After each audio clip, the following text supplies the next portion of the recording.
4. 2C, I wish to request for a statement from the chairperson of the Departmental Committee on Education and Research on the primary and secondary schools infrastructure improvement programs pertaining to funds earmarked for purchase of desks, lockers, and chairs. Honorable Speaker, the Cabinet Secretary for Education recently directed all county directors of education to facilitate availability of over 622,000 desks, lockers, and chairs to different schools across the country by 19th October 2020. Further, the government has set aside Kenya shillings 1.9 billion under the Economic Stimulus Program for the supply of locally assembled furniture to public primary and secondary schools as one of its mitigation measures in preparation for the reopening of schools. Honorable Speaker, despite the COVID-19 pandemic being an ongoing public health concern, the government is nonetheless expected to adhere to laid out rules and regulations regarding utilization of public funds. And it is on account of this expectation that I seek a statement from the chairperson of the Departmental Committee on Education and Research on the following. 1. Could the Cabinet Secretary submit a distribution schedule of the beneficiary schools receiving this furniture per sub-county? 2. How are these schools identified? And 3. Who are the local assemblers of this furniture per sub-county, and how have they been identified? Thank you, Mr. Speaker. The chairperson, Departmental Committee on Education, when is she ready to issue the statement? The chairperson is also absent, not desiring to be present. Request Honorable Ombogo through the leader majority. The final request is by the member for Mvita, Honorable Abdul Samad Nasir.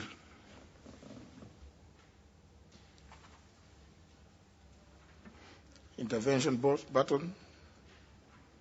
Intervention button. It's on. Thank you. Thank you very much, Mr. Speaker. Honorable Speaker, pursuant to Standing Order number 44-2C, I wish to request for a statement from the Chairperson of the Departmental Committee on Health on the status of the Oxford University's a multilateral partnership with the Wellcome Trust and the University of Oxford under the Cambry Wellcome Trust Collaborative Research Program, aimed at expanding the country's capacity to conduct multidisciplinary medical research. Further, Oxford University has engaged AstraZeneca plc, which is a British-Swedish multinational biopharmaceutical company based in Cambridge, England, to develop a COVID-19 vaccine on its behalf by conducting differentiated human trials in Kenya.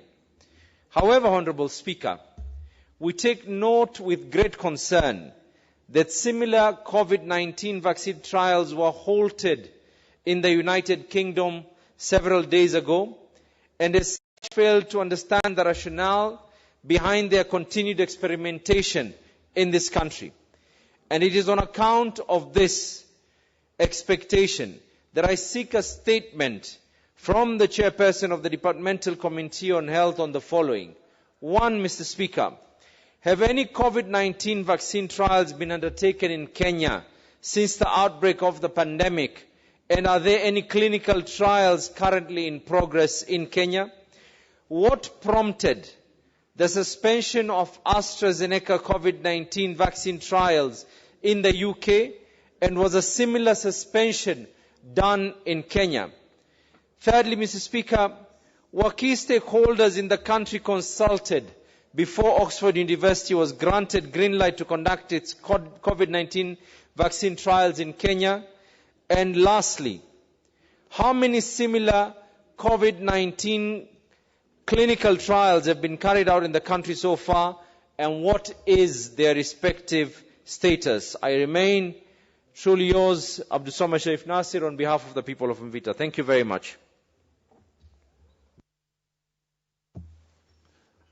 The Chairperson Health Committee. The Chairperson Health Committee, when do you think you can issue that statement?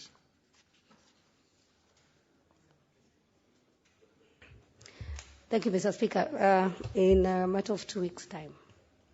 2 weeks' time? Yes. Very well. Member for Bomet Central, I can see you have pressed your intervention button. Thank you, Mr. Speaker. I am trying to seek your guidance and assistance on a statement which I raised on 4th of June and which was responded to in July.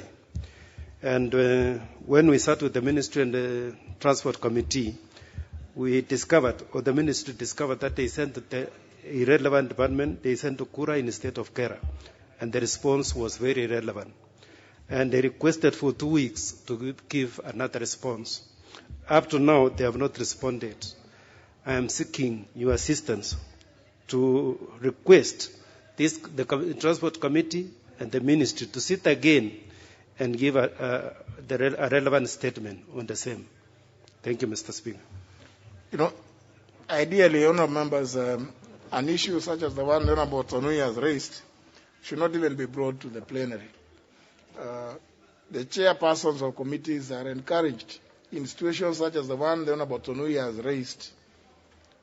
Once the people who have been invited to appear come and give pledges or undertaking to return within 2 weeks, that matter should just be followed up in the committee.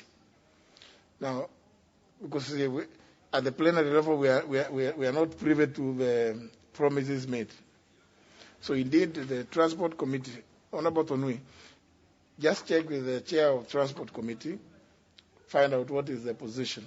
As the ministry come back to them, and if they haven't, they should just approach the clerk to write to them, or even just tell the clerk of the committee to draft a letter reminding them of the undertaking they made to the committee and asking them to come forward with the information.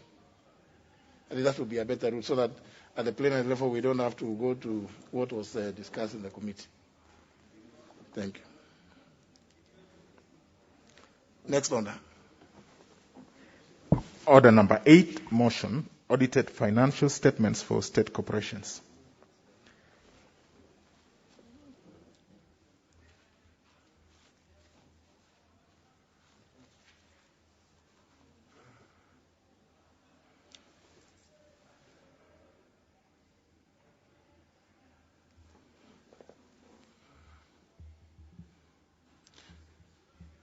Under members,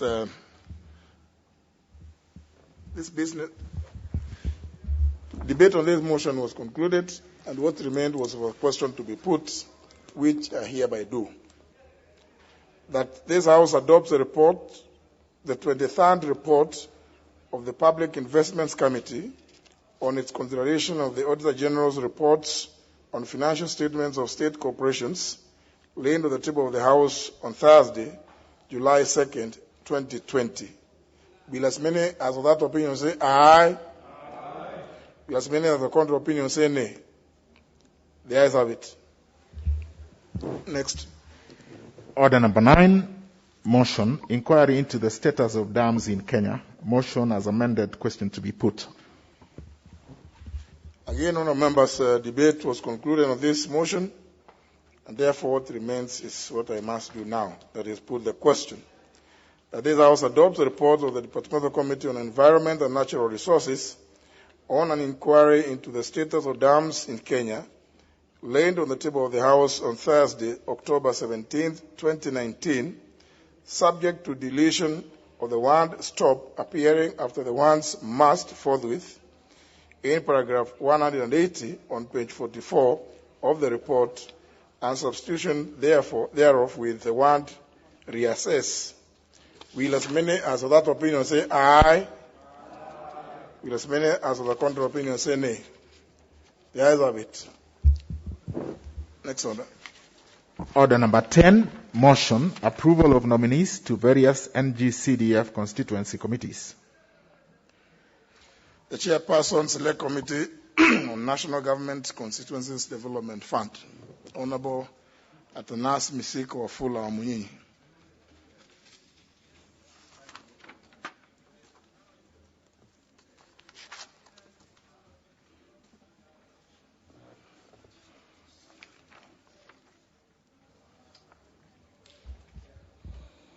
Thank you, Mr. Speaker. Mr. Speaker, I wish to move that the House adopts the constituencies named in the motion for further processing. You have not moved. Mr. Speaker, I have not been able to access this. You are still analog. No. Can you? Yes, give him the. Can someone help me with that? Clerk. I think it's good to attend a number of these distance learning classes. Mr. Speaker, normally I do, but there's, I think, some problem with the network.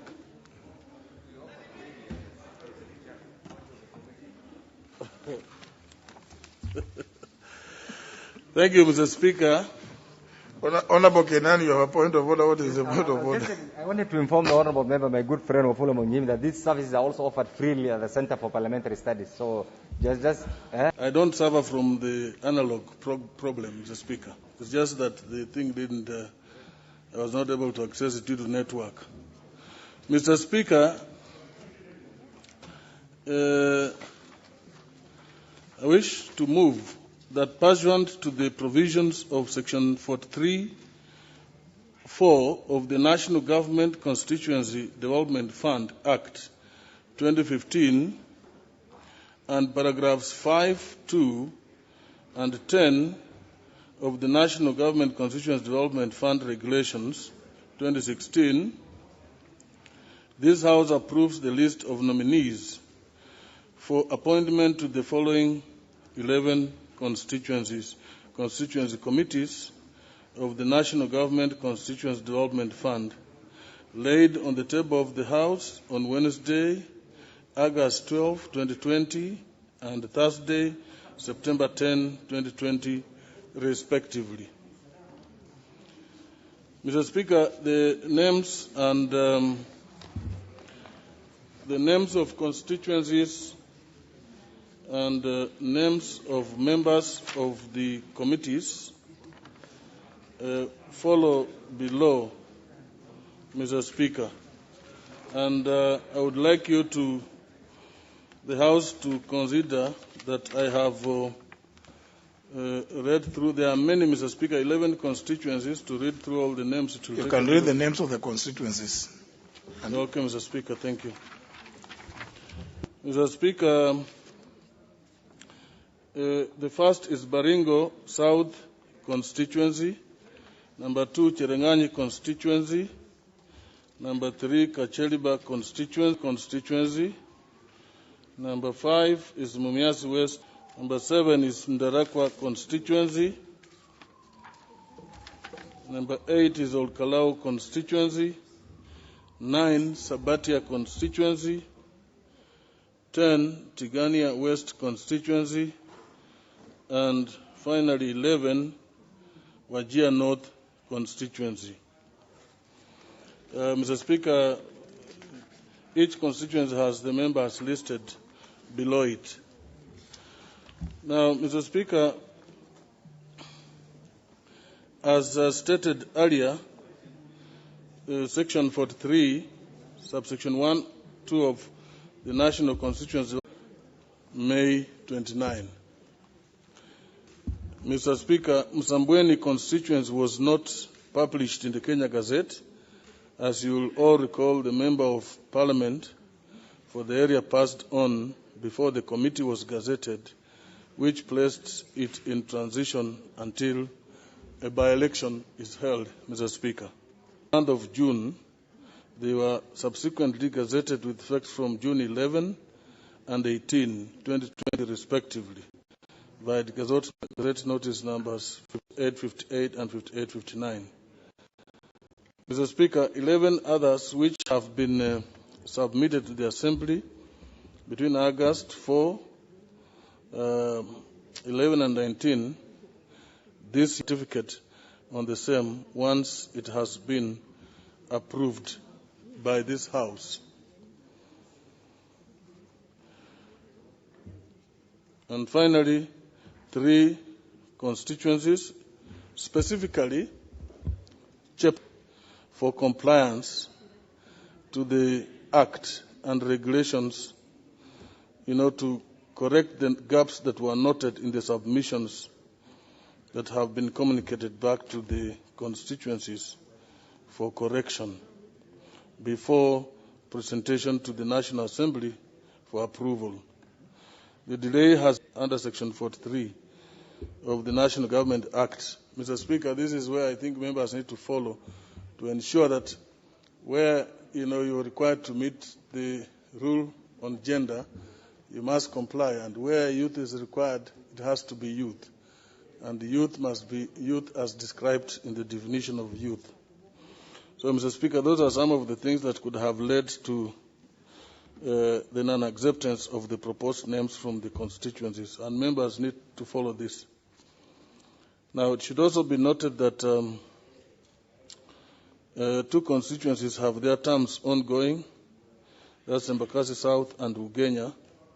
Their terms, they were gazetted a bit late, and therefore their term will end in May 21 and August 2021. And upon receipt of submissions are checked as against the checklist given in the circular issued by the board on the selection process for conformity with the requirements of the law applicable to the National Government Constituency Fund. Mr. Speaker, I did go through to give a background and explain the reason why the motion is before the House. And I would like, as I move to state that we have been able, Mr. Speaker, to unlock the fund been stuck with the Treasury, and I would like to appreciate the CS for Finance, who has given now up to a total of about 12 billion, and we're only left with about 3 or 4 billion to complete even the previous years that the funds had been held up. So I will ask colleagues to see that the funds are put to good use. Particularly, we have the challenge of ensuring that there is enough space in schools, to comply with the protocols which are going to be set out, and also to ensure desks. I had a colleague talk about the stimulus package desks. The students, when schools open, are able to keep the space that is required. And finally, to ensure that proposals for this financial year's ceiling, which has since been set, to be submitted to the board. Mr. Speaker, I'll wish to ask, I beg to move and ask the Honorable Kainan to second. Mr. Speaker, this is a straightforward issue. I want to keep constituencies actually have not been released, but I think the answer that he has offered right now explains, and we generally actually was this fund was created. It is high time that we make sure it functions in line. Speaker, on the role of the Member of Parliament in the management of CDF, functions of the committee should desist and allow the committees actually to function without any interference, because this is good for the member, this is good for the constituency, this is good for the law, and this will set also a clear example. The members of Parliament can also at times be above certain petty things actually in their constituencies, because whenever things go wrong, the blame is pushed on the Member of Parliament. The Member of Parliament, to the best of my understanding of this law, Mr. Speaker, has no role other than just being a patron, and maybe coming from that particular constituency where that committee is expected to discharge its function. So sometimes when we get a lot of nagging questions, audit questions, even some criminal questions on the use of CDF, I think it is high time that we raise the bar and say, look, let the Member of Parliament do his work in line with the CDF Act. Because at times there has been conflict, there has been confusion. And therefore, Chairman, my good friend, Honorable Wafula Omenyinyi, I know you have a lot of experience in this. It is my prayer that the management of the committees will be the provisions of this particular law, so that we are not also we don't actually go astray. The names are, as per the order paper, and the constituencies are Baringo South Constituency, Cherangany Constituency, Kacheliba Constituency, Lurambi Constituency, Mumias West Constituency, Vita Constituency, Daragwa Constituency, Olkalau Constituency. The chapel shall accommodate a maximum of 15 persons. The Muslims' prayer room shall hold a maximum of 9 persons, being 6 on the male section and 3 on the female section. 5.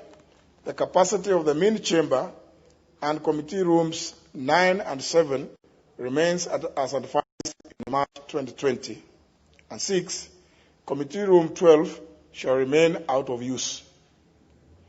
With regard to the revised numbers in the chamber, the clerk is directed to take necessary measures to ensure that the chamber is reconfigured so as to accommodate the revised number of members with effect from the morning sitting of the House on Thursday, September 17, 2020.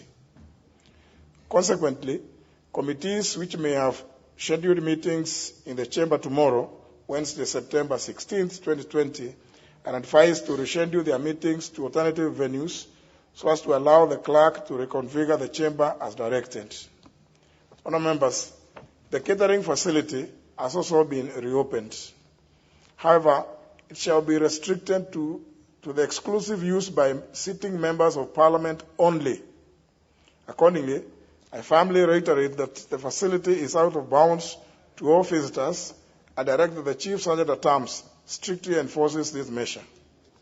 I also wish to restate that no visitors shall be admitted to the precincts of Parliament except in exceptional circumstances permitted by the Speaker for persons appearing before committees, such as those currently appearing before the Public Accounts Committee, Public Investments Committee, Special Funds Accounts Committee, and the Departmental Committee on Transport, Public Works and Housing on various matters under consideration. Honourable members, even as we increase the capacity in various spaces within the precincts of Parliament used by the National Assembly, I encourage members not to drop the guard with regard to observing COVID-19 prevention protocols. Every one of us is duty-bound to take necessary measures towards flattening the curve of COVID-19 infections so as to hasten return to normalcy. The House is accordingly guided. I thank you, honourable members.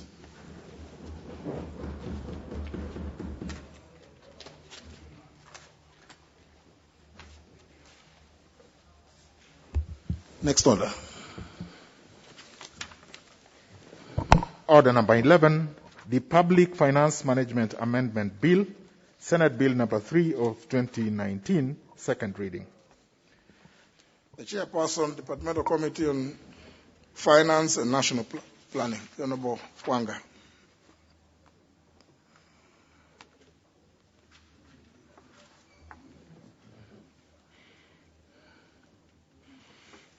You don't have a card? Yeah, so perfect. We'll give you the, yeah. Thank you, Mr. Speaker. Mr. Speaker, I beg to move the Public Finance Management Amendment Bill, Senate Bill number 3 of 2019, which was published on 15th April 2019 and passed by the Senate with amendments on 23rd October 2019.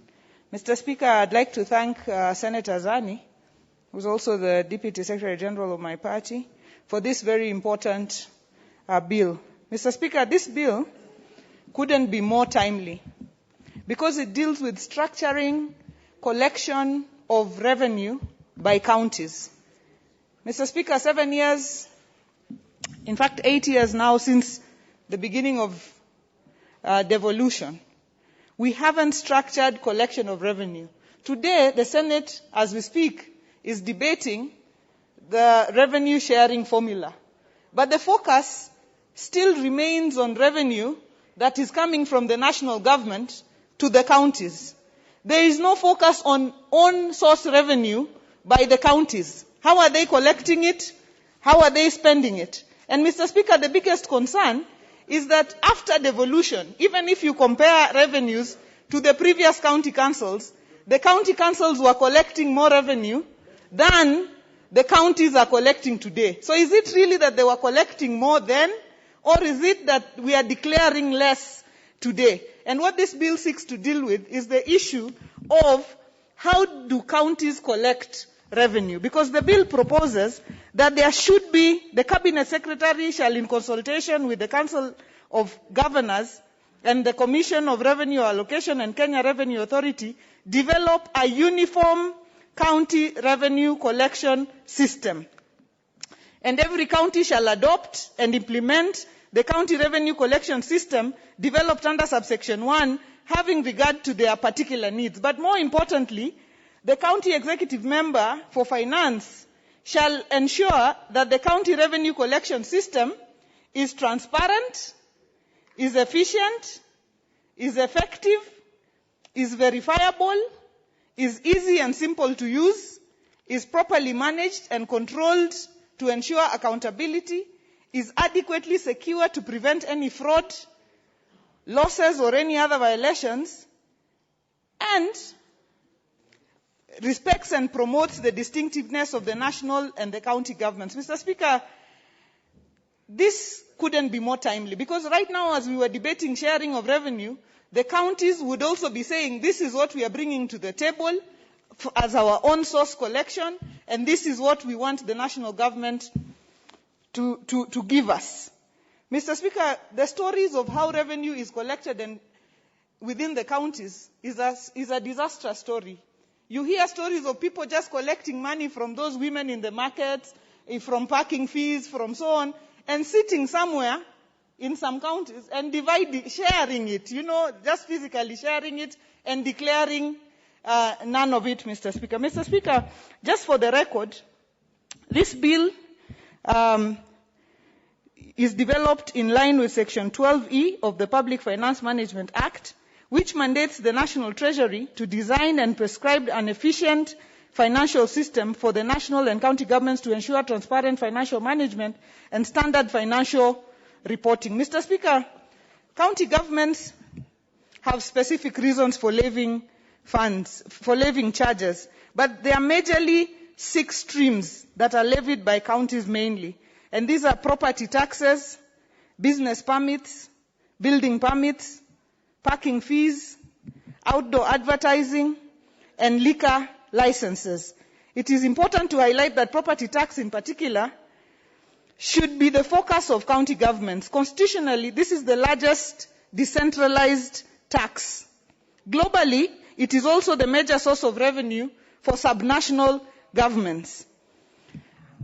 Under very conservative assumptions, a 1% rate on top of 10% highest valued properties, counties should raise at least 66 billion under an ideal scenario. Take Nairobi County as an example.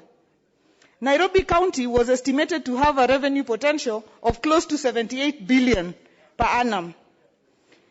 And as per actual revenue collected, it was only 11 billion, which is way below the capacity, Mr. Speaker, and that is what I was referring to. Mr. Speaker, this bill went through public participation, and we sought the views of the National Treasury. The National Treasury was in support of the bill, noting that it is important to standardize revenue collection across all counties. And the aspect of collaboration with KRA will be instrumental in improving collection of both county government revenues as well as the turnover tax. The National Treasury noted, Mr. Speaker, that the bill was in harmony with implementation of a presidential directive to adopt a single revenue collection system. Mr. Speaker, looking at this bill and looking at the timing, I would like to urge the Senate, Mr. Speaker, because a lot of things are happening within our counties that require guidance, that require legislation. But when we see the Senate focusing on matters that should be purview of the National Assembly, chasing national government issues rather than focusing on tightening up county legislation and how to make county governments operate effectively, then we are losing the plot, Mr. Speaker. By now, the 7th year of devolution, the Senate should have dealt with all the nitty-gritty issues that concern counties.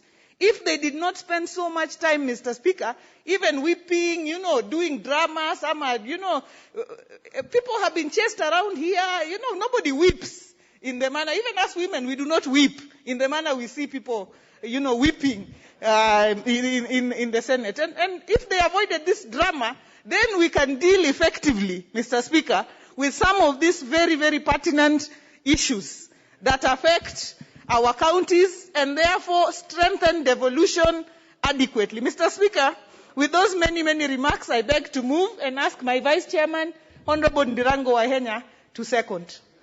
Honorable Wahenya.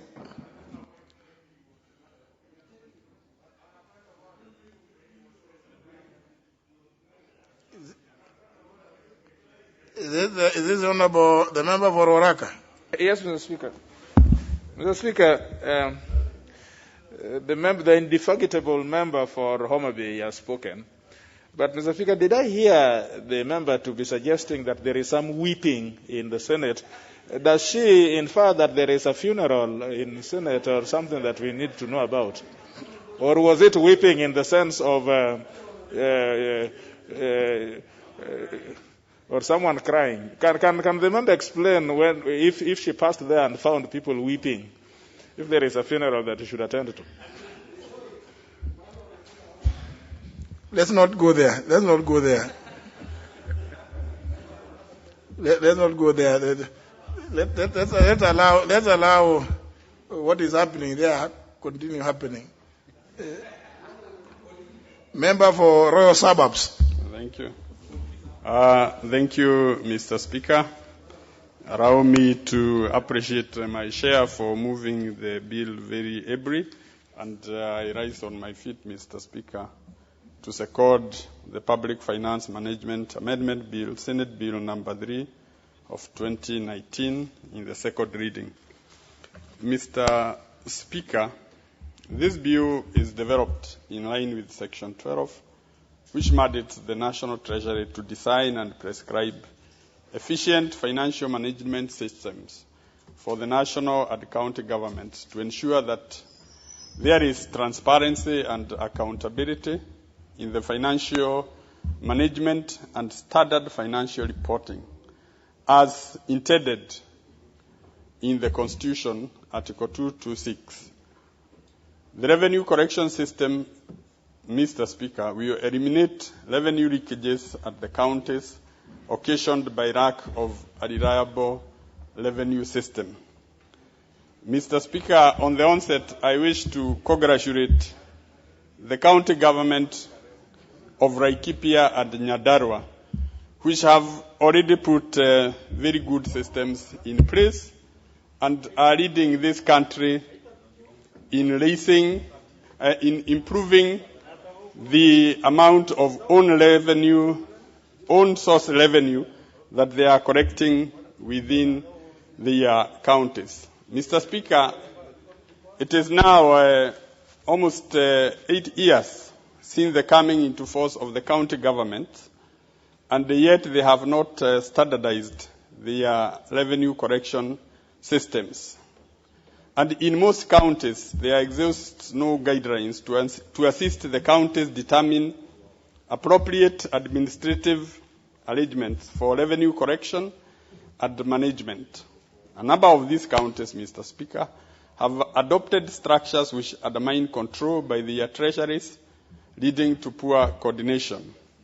And Mr. Speaker, there have been complaints around the country where the revenues you have paid in one county, if you are moving goods, maybe from Nakuru up to Mombasa by road, you might end up paying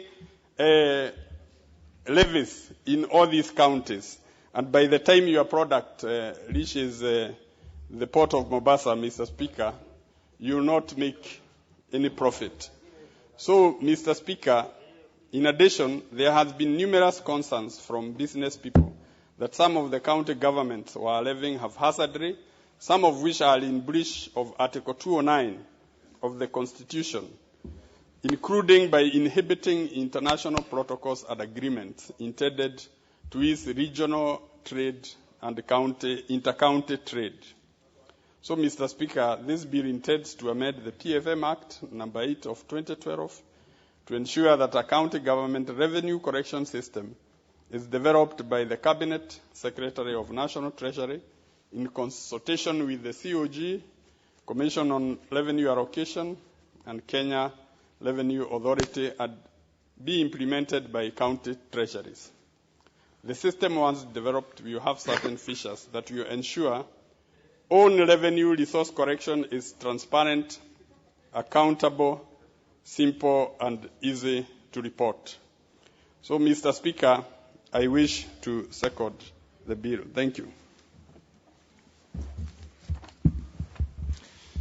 Now, members, I propose the question, which is that the Public Finance Management Amendment Bill, Senate Bill number 3 of 2019, be now read a second time.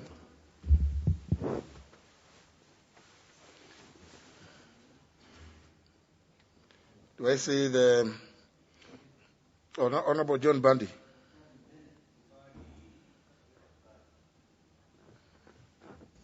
Thank you, Mr. Speaker. Mr. Speaker, my card had some challenges. They have gone to look at it. Mr. Speaker, thank you very much for giving me this opportunity to support this bill, the Public Finance Management Act Amendment Bill, Bill number 3 of 2019 from the Senate. Mr. Speaker, I want to agree with the mover and the second of the motion that this law is long overdue, or this amendment is long overdue. I remember when we passed the Public Finance Management Act, it was anticipated that the Treasury would bring or put in place, because the overall financial management in this country, the responsibility lies with the Cabinet Secretary in charge of Treasury. So it was anticipated that the Cabinet Treasury would introduce a legislation to Parliament which would help in trying to standardize, harmonize, and make efficient the system of revenue collection in the counties. But, Mr. Speaker, I understand why there was a delay in this. Because immediately we passed the 2010 Constitution, there was an obsession with protecting the counties in the literal meaning of protecting it. And people thought, or Kenyans thought, that any attempt to regulate the functioning of counties is trying to interfere with autonomy and independence of the counties. And I think we got it wrong, Mr. Speaker. There was need to standardize and harmonize revenue collection in our counties. As it is today, Mr. Speaker, every county is operating like, they are actually operating like kiosks or private businesses.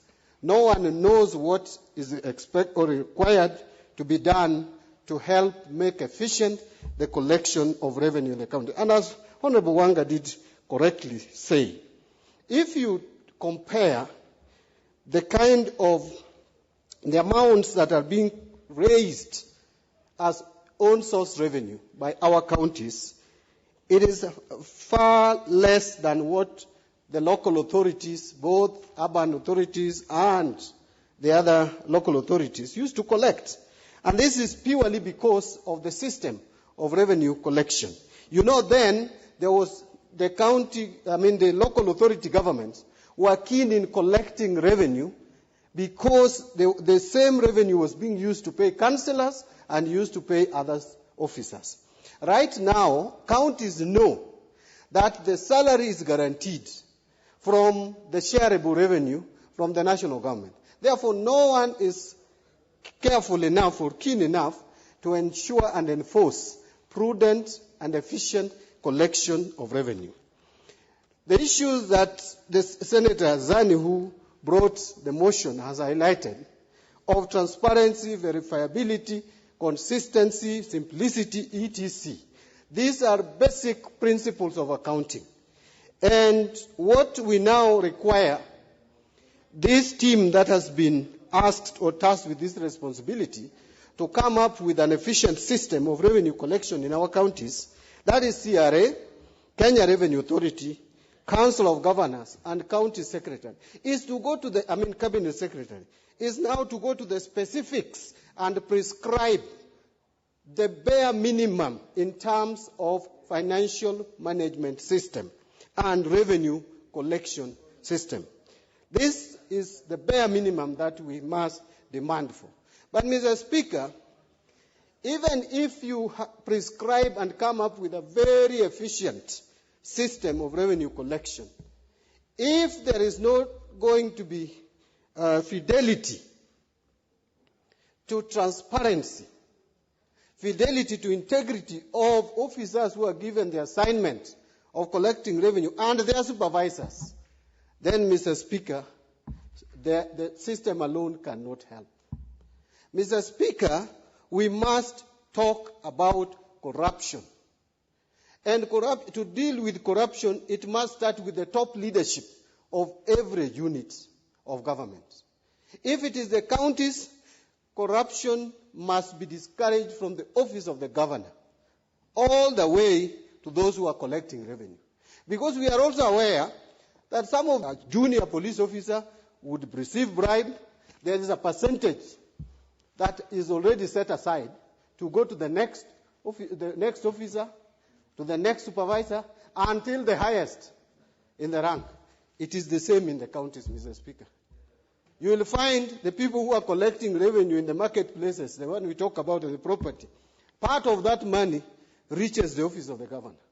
So if we don't enforce transparency in our counties right from the top, it is a challenge. But, Mr. Speaker, there is also a problem with the Constitution.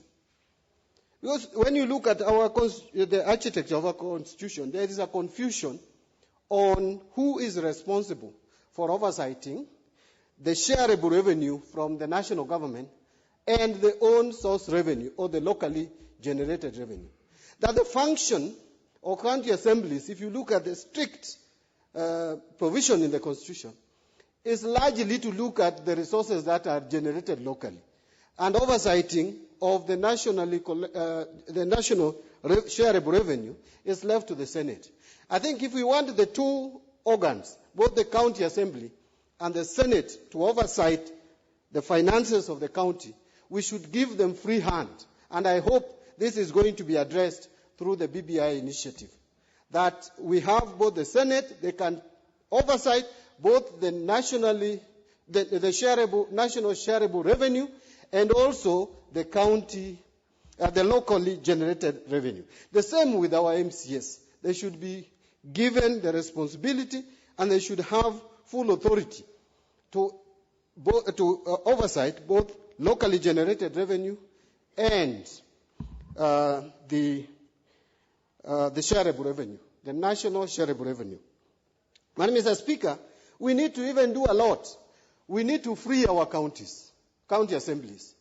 Mr. Speaker, the county assemblies are being held at ransom by the executives because their budget is not free. They cannot spend at will. Mr. Speaker, I hear of counties where if you disagree, if your budget per month is 70 million and you disagree with the executive, you'll only get even 20 million, which cannot even pay salaries. And so, to offer oversight role, there is a challenge. Let the county assemblies have an independent budget. Their money to be independent so that they spend independently. Like Parliament is independent, we can oversight the executive independently. But, Mr. Speaker, I want to conclude by saying people need to embed this culture of integrity within us. When you see people crying, Mr. Speaker, and you hear so many stories, it makes you very unhappy. I just hope that these stories are not true. Because if you're given a responsibility to do, please do it. Because we hear some of these cries may not be genuine. And I'm happy that in this house no one has been weeping or crying or mourning. But those who are mourning and crying, If you're mourning and crying because you went here, you got 5 million, then you went and negotiated another 8 million, then the person who gave you 5 million gets annoyed with you, and you face the music, please. It is very bad. And Mr. Speaker, when you hear some of these stories, we were being told that some houses are up and some houses are lower. You cannot be upper house if this house is an upper house. We can only be upper house if we are not taking this, if we are not taking the route that I'm hearing. And Mr. Speaker, I'm being careful because you know what I'm talking about, but I don't want to say it as I would have said it elsewhere. Otherwise, I would be like discussing some houses. But if this house is to be upper house, integrity is key. Integrity is very important. Don't lie to us that you are protecting some interest, and we know very well you are protecting your stomach. It doesn't make sense. And by the way, something that everybody is talking about, can't you feel ashamed? If you are a leader and everyone is saying you took 7 million here and you went and took 10 million the others, another place. What kind of a leader are you? And this is why I'm calling upon voters. Please, people who qualify to be councillors or MCS, let them remain MCS. Those who qualify to be members of parliament, bring them to become members of parliament, either the Senate or National Assembly. We have this carelessness of voters in this country that I don't understand, where you think you can pick anybody and make that person a member of the National Assembly. You bring people who cannot distinguish clearly what the role of a senator or a member of National Assembly is. It is sad, Mr. Speaker. And I just wanted to say it because people who are doing these things know themselves. Thank you, Mr. Speaker. I support.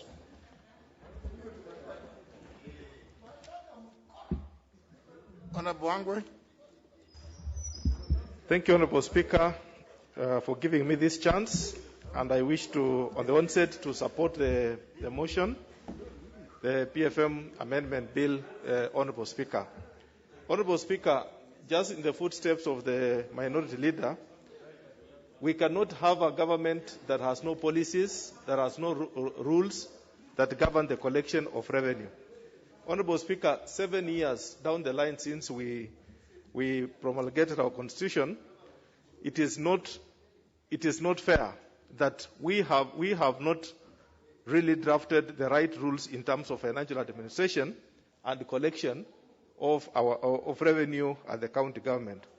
Honorable Speaker, in this bill, it is going to contain, or rather put a seamless collection system whereby county governments, Honorable Speaker, will now recognize that they are part and parcel of the national government. Honorable Speaker, you find that a county government imposing some taxes or levies, not knowing that the national government has similar taxes in terms of the neighboring countries or the regional blocks. Kenya, Honorable Speaker, is a country which is existing within the East Africa, which is also cooperating in terms of SADC, COMESA, and other regional trading blocks. Therefore, Honorable Speaker, whenever a county is putting some rules in terms of taxation, we must look at it in terms of how is it impacting to the relationship that Kenya has. Therefore, Honorable Speaker, if the Cabinet Secretary in charge of Treasury is going to make these rules now, it means we shall have universal rules that apply, which are in tandem with what Kenya is as a government and as a country. Therefore, it's going to support the national government in terms of the image and relationship on how it relates to other countries, Honorable Speaker. Honorable Speaker, what is happening in various counties in terms of tax leakage is a lot. Honorable Speaker, you find that there are some taxes which are imposed. Some went like chicken taxes, some went like egg taxes. But at the end of the day, Honorable Speaker, those taxes could not really reach to the national coffer box. Meaning, Honorable Speaker, that they have been spent, the taxes have been spent before even getting to the required source. Therefore, Honorable Speaker, if we are going to have universal system that is going to really be created at the national level by the National Treasury, What it means is we are not going to have haphazard taxes, whereby somebody just he wakes up in the morning, he is a governor, he is facing some resistance from a certain quarter, so he wants to play politics on the ground. We are going to really cure that using this bill, Honorable Speaker. Honorable Speaker, what is also very good is that that money which is going to be collected. From the onset, let me say yes, I've been a mayor. And I think one thing that Kenyans should know is that this locally collected revenue today is the pocket money of the government chiefs. Mr. Speaker, in the wisdom of Senate and the drafters of this bill, Mr. Speaker, if we can have a system, as they say, that is simple, transparent, and easy. Mr. Speaker, when you look from 2013, when the county governments came to play, the locally collected revenue went up in terms of they started taxing more than what the local authorities used to do. Mr. Speaker, but however, when it comes to declaration, it is declared very little. Mr. Speaker, now, you ask yourself, when you go to the villages, the mamambogas, the bodabodas, the taxis, single permit businesses, everything has gone up. Where does this money go? Mr. Speaker, by introduction of this bill, it is going now to shed light on who is who. How are they collecting it? Because, Mr. Speaker, sometimes I don't blame even the governors. Because there is no structure, there are no guidelines on how they are going to use money. Mr. Speaker, the other day I was just laughing at myself when the governors were saying they are going to suspend services. Mr. Speaker, if these services they cannot provide when they have this money, and they don't even tell us how they use the locally collected revenue, then it's ironical for them to say they will dismiss services. Mr. Speaker, I think it's high time. And now that I have seen the players who will be in it, Mr. Speaker, I think now with the CS Treasury there, CRIA and KRIA, it will be an effective system. Mr. Speaker, I remember sometimes back during the days of local authorities, we used to have a system called life forms. And Mr. Speaker, it used to be very effective because it gave local authorities guidelines on how to use monies, how to spend, how to pay taxes. So, Mr. Speaker, I am sure this day and age, this system should be more effective than even then. Mr. Speaker, now that I've seen Mr. Ambani has gone out, I want to tell you, in heaven, all the angels were angels until the devil decided to become a devil. Mr. Speaker, if your mentality is MCA and you don't want to change, you still remain an MCA. Mr. Speaker, one time I was being looked by police and I really hid everywhere. Now I don't see how someone is being sought by police and he directs them to be picked from where he is. And then when he's picked, he starts crying, Mr. Speaker. I think that really does not make sense. Mr. Speaker, let me give an example of myself.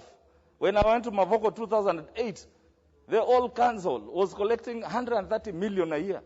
Mr. Speaker, I introduced revenue enhancement methods in that council. Mr. Speaker, in the first year of 2008, 2009, we managed to collect 500 million. 2009 to 2010, Mr. Speaker, we collected 800 million. 2009 to 2010, we collected $1 billion. By the time I left, it was 1.5 billion. Mr. Speaker, always when you have a vision and you carry the mission, Mr. Speaker, everything is possible. But what we're having now, Kenyan governors, they look at ways. Mr. Speaker, if you go to villages now, you find high-rise, you find many businesses. Why? Because they are collecting free money. So this bill, Mr. Speaker, is going to correct this, is going to change this, and I support the bill. Thank you, Mr. Speaker. Member for Ainabkoi.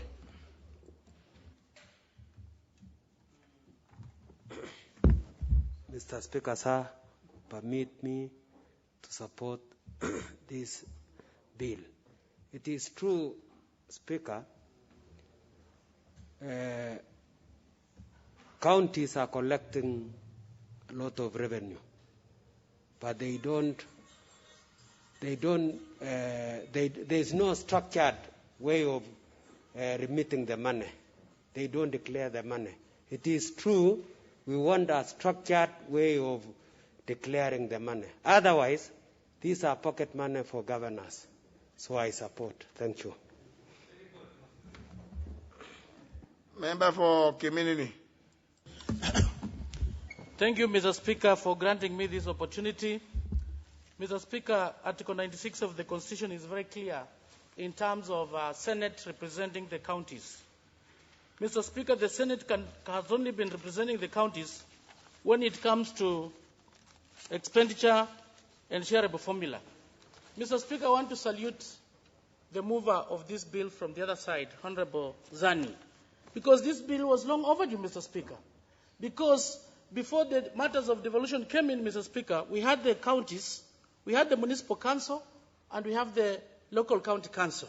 When you go to history, you find that the amount of money that they were collecting, Mr. Speaker, in terms of revenue, it is, you don't see the money. Recently, I was very disappointed when the Council of Governors said that they are going to close governments. They should tell us what have they been doing with this amount of money they have been collecting locally. I've seen even some counties, they want to collect local taxes from people selling on chicken. I think it was somewhere where they said chicken people, I think it was in Kakamega, that they should be able to pay taxes. And Honorable Wango is here confirming. So we are telling the Senate, Mr. Speaker, let them focus on those particular bills as pertains to their core business. They should not focus on secondary bills because they've been running up and down, Mr. Speaker, to do work that is supposed to be done by this National Assembly. Let them focus on the issues to do with the counties. Mr. Speaker, I understand they have a committee on public accounts that looks at the expenditure. How I wish, Mr. Speaker, they form another committee or they expand the mandate of that committee to also look at the revenue aspect. Because they are looking at the expenditure side, but the revenue side, they are not looking into it. And we request them today, I know, Mr. Speaker, they are debating about the revenue, about the county sharing formula. They have disappointed us 10 times, Mr. Speaker, without getting a solution. And CRA gave them this, April 2019. What have they been doing? We know they've been running up and down, and whatever has been happening, whether it's whipping or not, siku sa mwizi ni 40. And everybody must carry his own cross, Mr. Speaker. And as we move forward, we want to look at the issues of integrity, Mr. Speaker. These governors have really disappointed devolution. In fact, they are the enemy number one when it comes to matters of devolution. So they must put a mechanism in place for purposes of accountability, and we call upon the CRA, we call upon the KRA, and support this formula, Mr. Speaker, this system, so that it can move with speed and can be implemented immediately. I thank you, Mr. Speaker, and I support. Member for Taita Taveta County. Thank you, Mr. Speaker.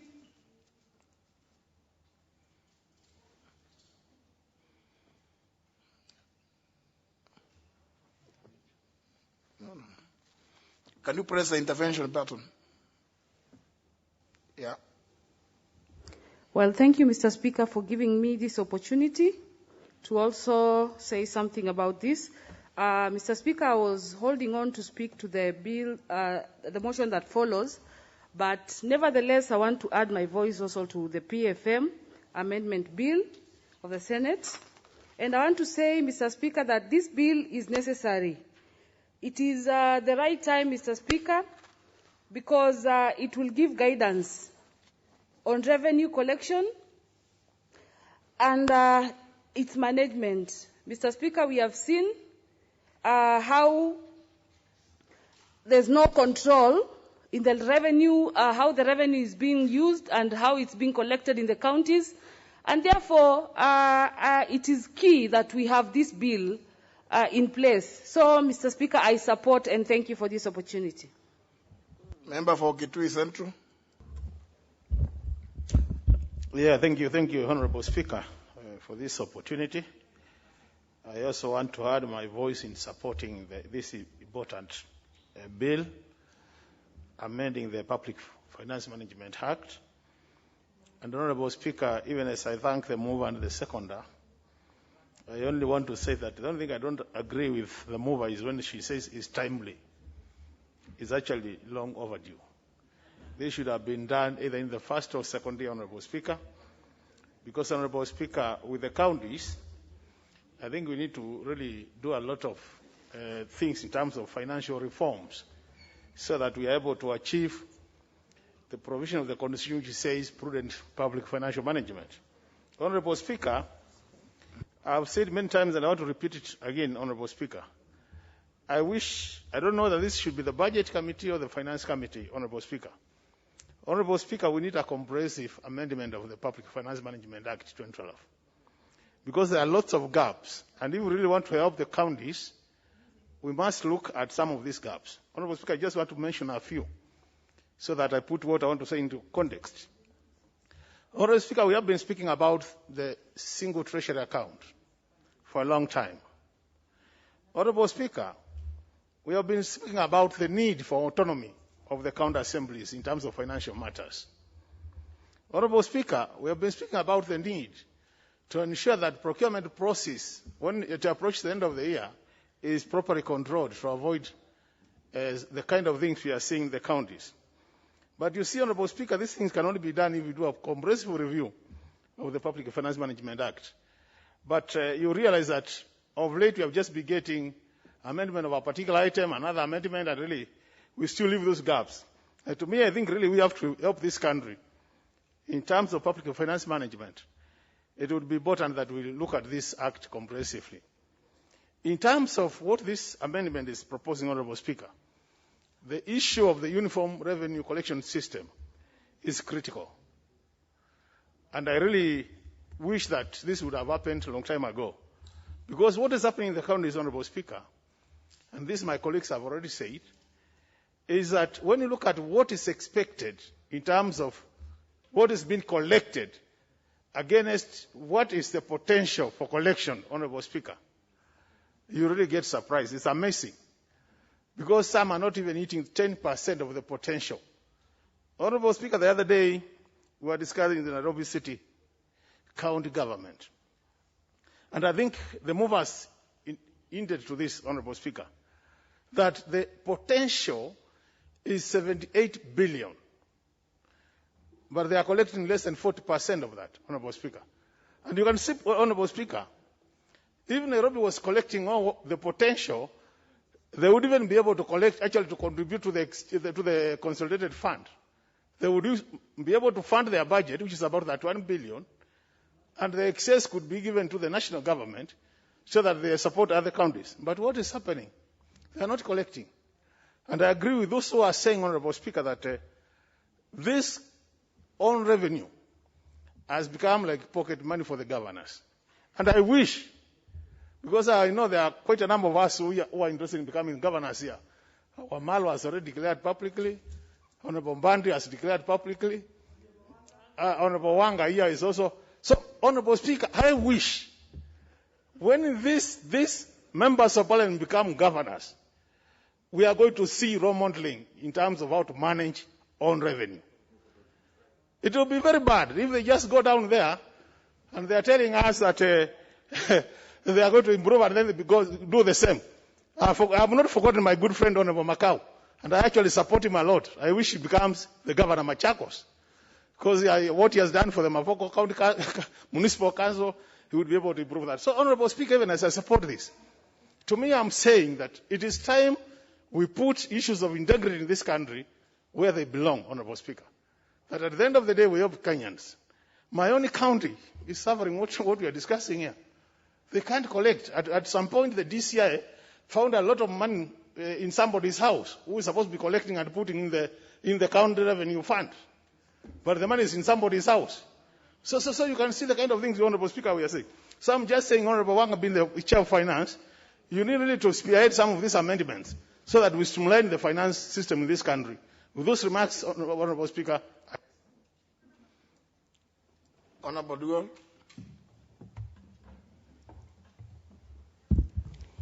Thank you, Honorable Speaker, for opportunity to speak on this bill. Honorable Speaker, from the onset, I'd like to support this amendment, particularly because, Honorable Speaker, it is very clear from the Constitution 2010 that several public services and delivery was instrumental in going towards devolution and that we expect that there should be a lot of that services provided at the county. Honorable Speaker, indeed, as we look at what has been at play over the last 8 years, we can clearly find and point out that we do not have a clear system of revenue collection, that there is a sense in which, as we endeavor to collect resources, there are elements of corrupt revenue clerks and tax officials. Honorable Speakers, it is also clear that there lacks a framework that would enable the county government to ensure that we do not have taxation that by engagement affects those who are at the county level, because there are cases in which we do not have clear distinction between taxes payable to the county government from those that are payable to the national government. And so, Honourable Speaker, as I support this amendment bill, I do it because I believe that at this point of time in our country, what is bedeviling the revenue collection at the county is really corruption, and a sense in which, Honourable Speaker, as we deal with politics, whereas we should be looking at how we come up with policies that would, by those who come forward, seek to persuade all the citizens that they have their interest at heart. Honourable Speaker, we seem to have an approach where we would need to try and just get the people who are the loudest or who perhaps might be in a position to not really become accountable. And so, Honourable Speaker, I support this amendment, particularly because I feel that it does capture the spirit of what the Constitution saw as very, very important, and it is at the heart of what is ailing this country, which is lack of transparency, lack of efficiency, lack of collaboration between the two levels of government, national and county government, and most importantly, lack of accountability, where those who are in leadership can be clearly assessed and be seen to be delivering services. So I want, Honourable Speaker, as I support this amendment bill, to thank Honourable Nzani and thank in a very specific way all colleagues who have pointed out that if we can address and find ways of coming up with a framework that would make different levels of government, leaders that are appointed, officers that are given responsibility, work in ways that are clear, work in ways that are transparent, work in ways that are effective, work in ways that are efficient, we will indeed be in a position to make the deserved difference, and we will be able to serve our citizens. Honourable Speaker, I support. Leader Majority. Thank you, Honourable Speaker. I rise to support this bill that is perhaps one of the very good bills to have come from the Senate. And thank our Finance and Planning Committee for having gone through it. And not just gone through it, but they've gone through it and even made it even better through some amendments. I've listened to the members speaking, and I just want to re-emphasize, indeed, the importance of this bill is not even having a system of revenue collection, but a uniform system of revenue collection. So that what is applicable in Nairobi should be applicable in Siaya, in Wajir, in Nyandarua, across the 47 counties. Right now, each of the counties tries to localize their revenue collection system to fit what is in their convenience. And when systems are so diverse, accountability and transparency disappear. Because it's very difficult to compare apples with oranges. But when all fruits are standardized to become either apples or oranges, at least one can compare what has come through one county, the revenue system in one county, and the other one. And And it's worked out a very simple way of, let the National Treasury develop